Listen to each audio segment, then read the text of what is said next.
Slow breath in, and welcome. And as we say all the time, if you are here, you belong. Another slow breath in, and welcome. Carriers of the inner light, every one of us. Slow breath in, and welcome. So here is the first question we're going to be exploring during What Are You Thinking after the lesson. I want to give you a little bit of time to be thinking so you'll be ready when the moment arrives. You're going to hear 3 common growth patterns that happen after the dark night. And so our first question will be, describe a time that you have seen someone. We're not going to use names, but when you've seen someone. So it could be yourself, because it won't matter, because we're not going to be using names. After a stripping down ordeal, someone who has found strength in their vulnerability, changed the nature of their relationships, or awakened to a deeper reality. You'll hear those 3 patterns, so be thinking as we go through the lesson, a time you've seen someone have that experience. Okay. So here's where we've been in the lesson so far. The hero's journey is for all of us. It's not for a rarefied group of people. But not all of us accept the invitation when it is extended. And the reason is because it is challenging. The first part, leaving home, challenging. Leaving the accepted norms that we grew up with in the village, the beliefs, the patterns of behaviors, heading off to face the ordeals to get the village out of us. So we got to leave the village, that's challenging. And then we got to get the village to leave us through the ordeals, that's challenging. And eventually facing down the big ordeal, the big challenge, the one that is designed to dismantle our core lie, our fatal flaw, our egoic self, the dark night of the soul. It's a developmental process that, if we will consent to it, will deliver us into the second part of the hero's journey, the reality bigger than we know, and our great gift to give. Well, that's where our lesson brings us today, to this stepping into the greater reality part of the journey. Today, post-traumatic growth, part 2. Last week, we saw the POWs back from the Hanoi Hilton, unexpectedly having low rates of PTSD, unexpectedly having high rates of community leadership. They found the deeper reality. They found their great gift to give. And we saw a big part of how that happened has to do with storytelling, because it turns out that storytelling is a critical part of this process. How we find meaning in our dark nights, how we find meaning in our ordeals, it happens as we are actually telling the story of our pain, of our difficulties, of our challenges. We talk about the dismantling, we talk about the trials, and in the telling, we find meaning in them, and we find our way into the reality deeper than we had known. So, we need to explore the patterns of stories. And last week, we explored one of them, one framework, a common one for our stories, and it has to do with how, after the dark night, how, after these difficult, challenging ordeals and experiences on this hero journey, the stories often falls into the pattern of the decline of the egoic self. And these patterns exist because, again, this is a human experience. It's not just for a few. It is a developmental process, and many have walked this way before, and so their experience falls into shared patterns. And so our stories will often follow the patterns of those who have gone before us, because our brains are the same, our lives are the same, the way that we're wired are the same, so we can learn from their experience our own. So that pattern we saw last week, the demise of the ego self in 3 phases, we saw there's a good chance that if we look at our own stories, we're going to find in that story our weak ego being strengthened, which will emerge into the second phase, a stronger ego, which we saw as we developed that will invite us to just turn around completely and move into the third phase, beyond ego, the decline of the egoic self in 3 phases. Well, this week, another pattern. Another lens for looking, another way to explore the stories that we tell about our own journeys. 3 things that commonly happen on the other side of the great unraveling. 3 things that commonly happen on the other side of the dark night of the soul. The first one of the 3 sounds very much like we talked about last week. We find a strength that we did not know that we had. We saw that last week as the ordeals test us when we leave home, when we launch onto the great adventure. We realize that we're stronger than we knew. But we saw last week that version of stronger is a stronger version of ego. But those same words, a strength that we did not know that we have, applies and describes a quite different experience, kind of a counterintuitive experience on the other side of the dark night. We find a strength that we didn't know in our vulnerability. The reality is, you and I, every one of us, we are vulnerable. And as our village beliefs begin to fall away, one thing that also falls away is how fiercely we try to protect ourselves from that truth. We do not want to see our own vulnerability. We do not want to see how difficult and how dangerous life can really be. In the village, we work really hard to not see how vulnerable we are, to hide from our mortality, to hide from our frailty, to hide from the impermanence of life, to hide from how things are always changing, always subject to change, how everything could always go south at any time. The reality is that we are vulnerable, and there's nothing that we can do about that. We are vulnerable. But here's a counterintuitive insight that has come front and center over the last few years, thanks largely to the research of Brené Brown.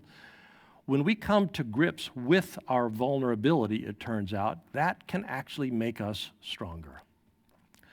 Once we realize that we are vulnerable, that life is impermanent, once we stop fighting that reality, we learn ways to work with it.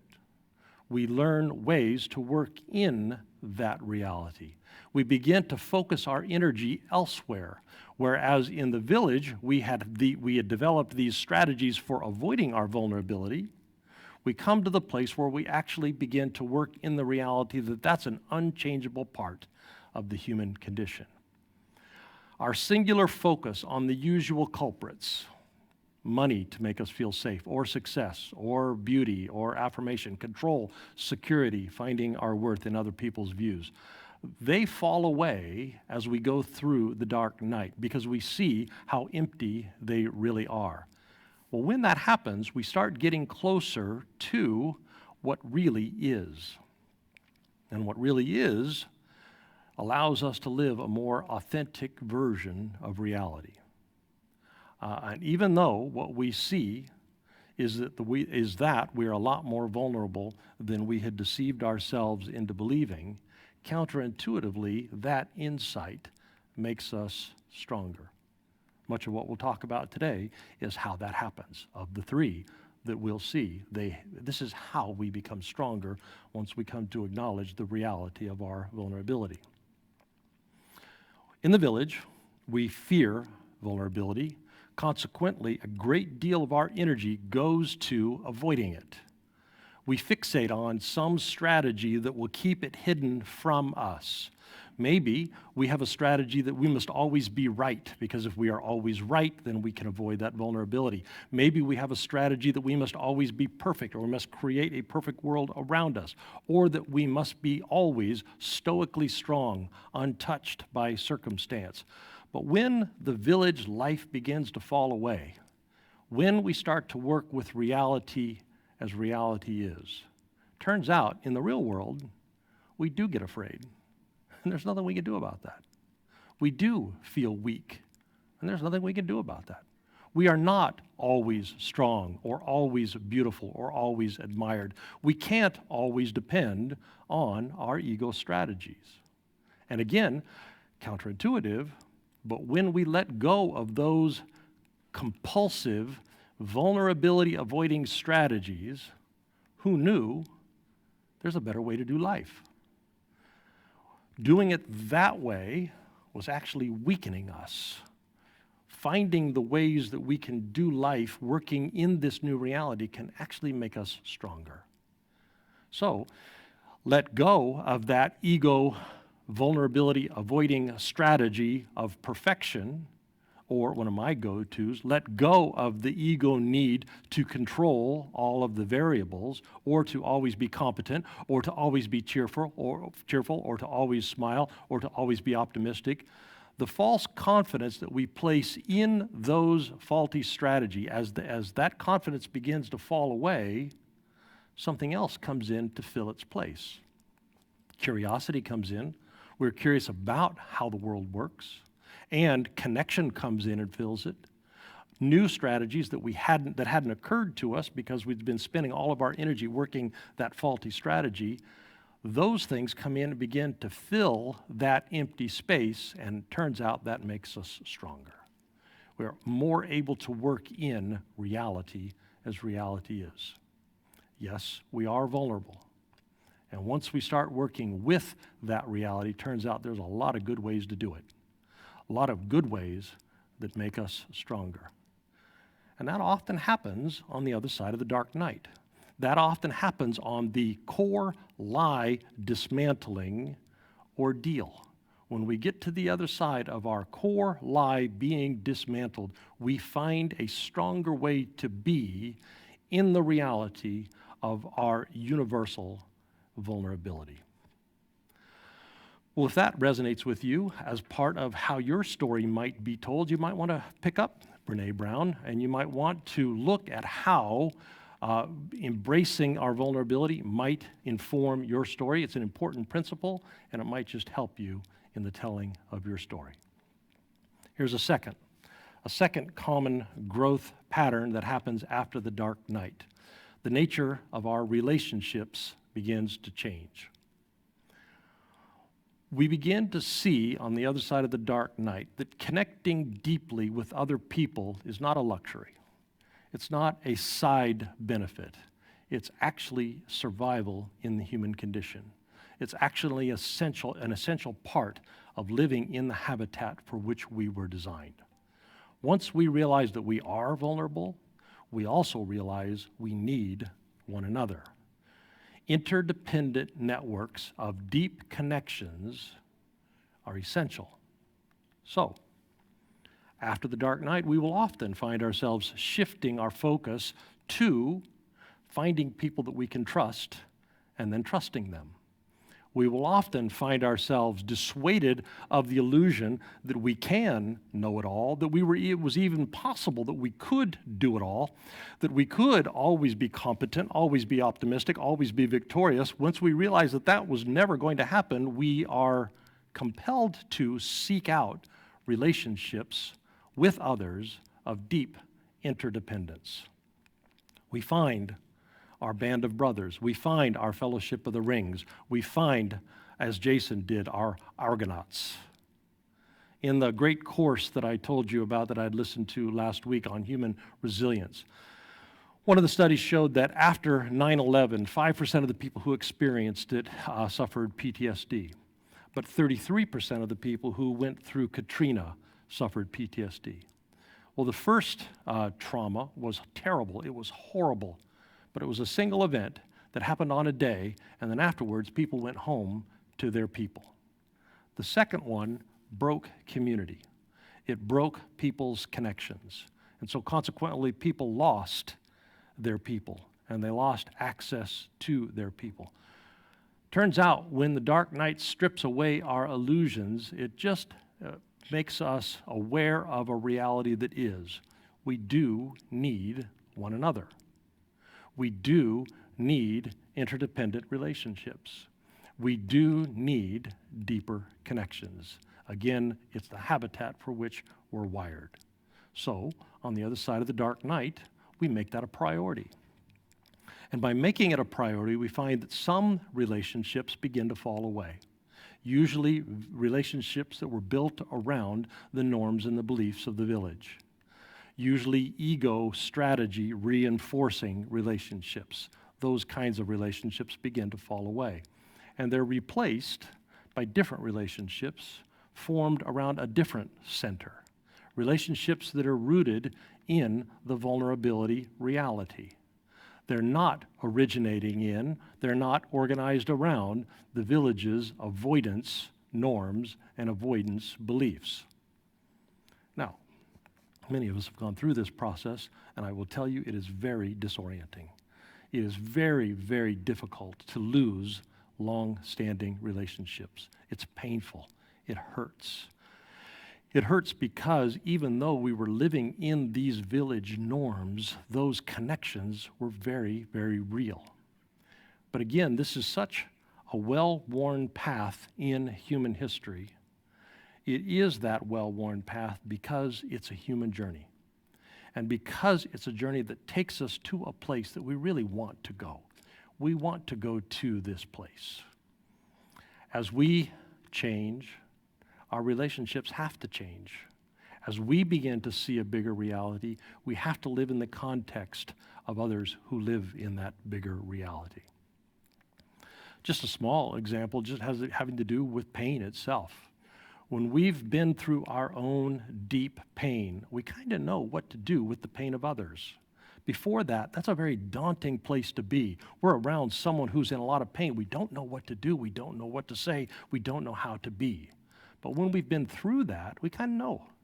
We know how to stand with others. We know how to stand for others. We see the gifts that have always been in us, but we just didn't have the perspective that would allow us to give those perspectives. So we begin to gravitate to relationships that are founded on that first principle, the reality that we are vulnerable. After we go through our own unraveling, we know what to do in the unraveled world. After we go through our own unraveling, we know what to say that's actually helpful. We know what to say that's not helpful. We know what not to say. We know what not to do. So, on the other side of the dark night, we learn a way to be together interdependently. We learn to be together in reality the way reality is. And again, it's a common pattern. It often happens on the other side of the great ordeal. It often happens on the great dismantling of our core lie, on the other side of the great dismantling of our core lie. It often happens on the other side of the dark night of the soul. The nature of our relationships change. We can't abide relationships that are rooted in village avoidance. We find ourselves using words like real or words like authentic. Our souls are hungry for life on the other side of the dismantled ego. It's an important pattern in human experience. And if you look at your story, maybe it'll inform the meaning you find when you tell about your own experience. The third one,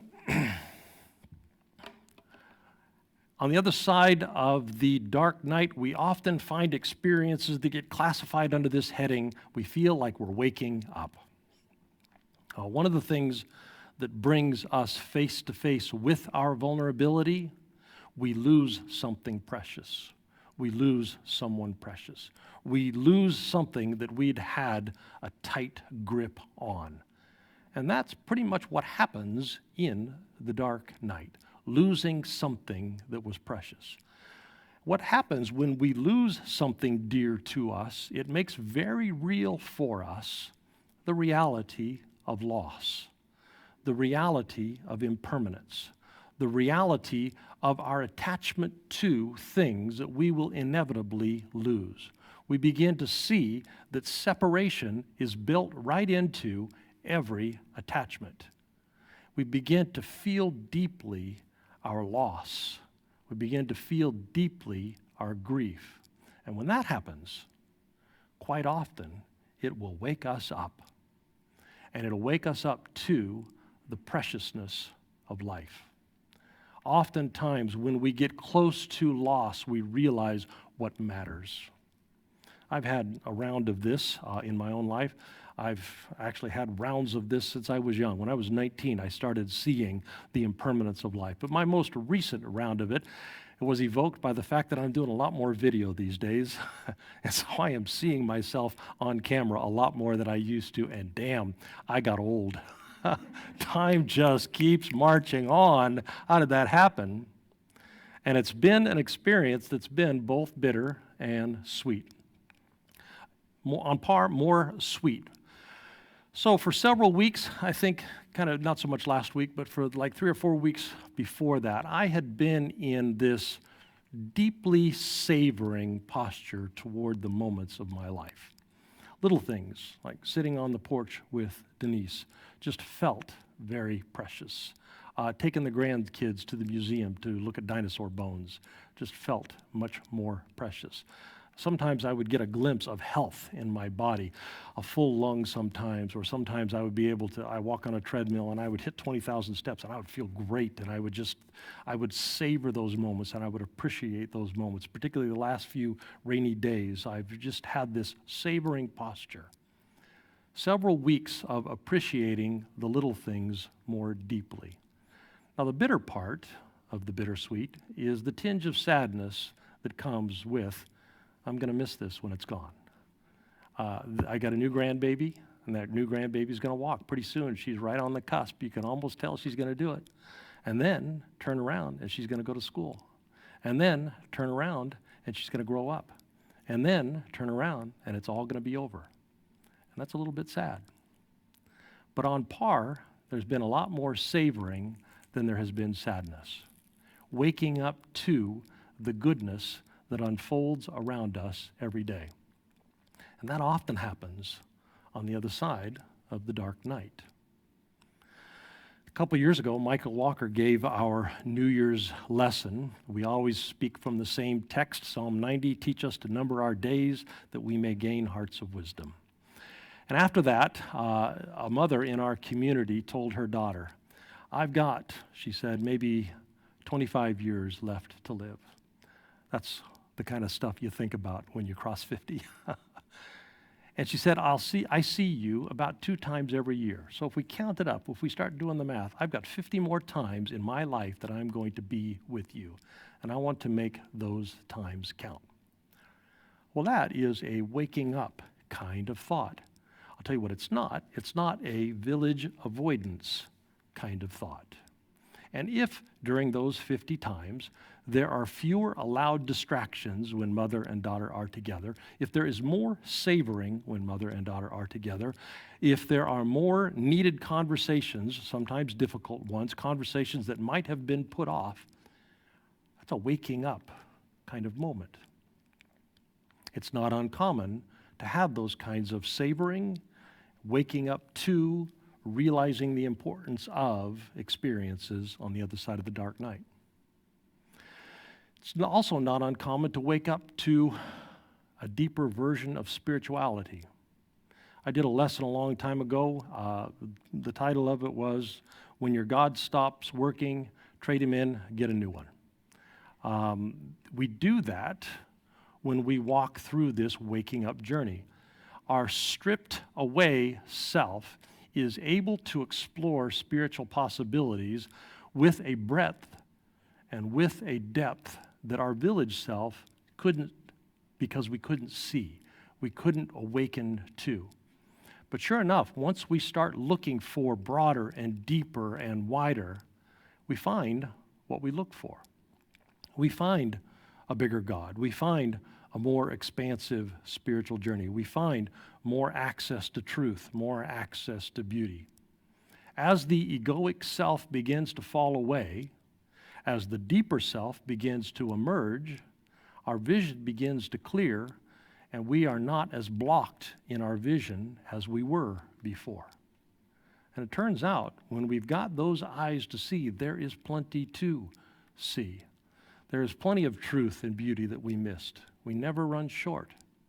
On the other side of the ego self, there is so much more available. Once we are no longer defined by the limits of the village, the transcendent, it turns out, is pretty transcendent. I heard a story about a Navy SEAL amputee. And in the story he said, I'm not really a religious guy, but my experience of losing my leg has led me to ask questions that I had previously never been asking. Questions like, if I'm not my body, if I'm not my physical prowess, if I'm not my leg, well then what am I? Really, what am I? He said, my amputation got me thinking, what if they'd cut off both of my legs? Or what if they cut off both my legs and both my arms? Or what if they cut off both my legs and both my arms and my ears? And he said, every time I imagined that, I realized there was still going to be something that I call me still here. And then he said, the thoughts just kept going. What if they cut off my head? What if my heart stopped beating? Is there still something that I would think of as me? He said, losing part of me has brought me to ask questions that I had never asked, would have never even considered asking, never thought about.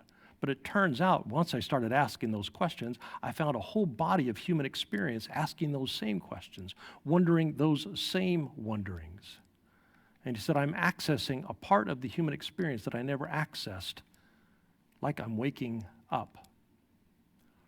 Well, those kinds of things, they often happen after the dark night. We often feel like we're waking up because this is the human experience. That pattern existed before you and I showed up. And maybe that pattern informs your story as it has informed mine. So you may want to use that as a lens for looking at your own story and see if there's anything in that for you. In our Monday morning meditation the last couple of weeks, we've been focusing on what we can and what we cannot control. Life is impermanence, and we cannot control that. We sure try. But youth inevitably fades, stock markets eventually crash, people we love die, we eventually die. And we spend a lot of energy, a lot of churning, and a lot of grinding, trying to work strategies that the sole purpose of which is avoiding that reality, avoiding something we cannot control. But after the dark night, a lot of that energy falls away. We don't use that energy that way anymore. On the other side of the great ordeal, after the core lie has been excised, a lot of that stuff, it just falls away, and we realize we can't change many of the situations that we spend so much energy grinding over. We certainly can't change other people very well, but we can change ourselves. And we can change our perspective. We can change our relationships, and we can say yes to the invitation to this journey of growth and transformation. And so, indwelling divine, a bigger vision, working with the reality that is, that's our prayer. Amen. Well, if you would, please prepare your tithes and offerings, and as you're doing that, let us remember together that spiritual community is a great place to invest. When we give our time and our energy and our love and the dollars that it takes for us to be a healthy community, the return on investment is immeasurable, priceless, because it is so much more a transformation of us than what we contribute to it. So we all donate online now. You can do that on our website. You can do that on our app. Well, no, you can do it on our website, and you go to the top. You can text. Lots of ways you can give.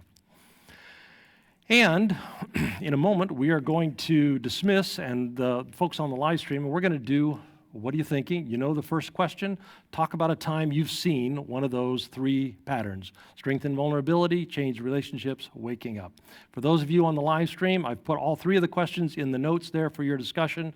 So if you would, let's please put our hands on our hearts and let us remember as we go that we are, every one of us, carriers of the indwelling divine. Love and joy and peace, kindness, goodness, courage, all of them are within us because we carry the inner light. And if you would, extend your other hand to our city, and let's look for opportunities to share what's in us with the people that we live and work and go to school with, looking for opportunities to repair and heal our worlds. Amen. God bless you all. You all are dismissed. We're not.